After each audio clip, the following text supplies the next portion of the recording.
Откако е избрана оваа влада, трет квартал е 3 или повеќе проценти, а прилагодениот согласно сезонските и календарските податоци 3,2%. Тоа е бројката што објавува Евростат, истакна на денешната премиерот Христијан Мицкоски.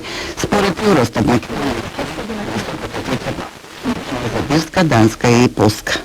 Откако е избрана оваа влада, трет квартал поред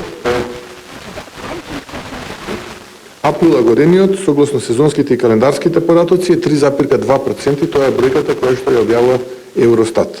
Со тоа практично врз основа на параметри кои што ги објавил Евростат, македонската економија е на место веднаш позади Ирска, Данска и Полска.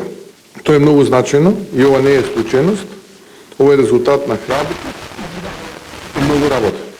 Овој раст е многу сериозен, дека реформите даваат резултати за првиот квартал, кој што секогаш е најслаб, би рекол, и најпредизвикувачки.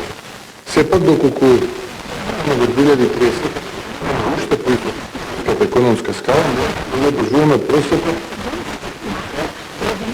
проценти, се разбира само од нашите внатрешни параметри, а многу зависи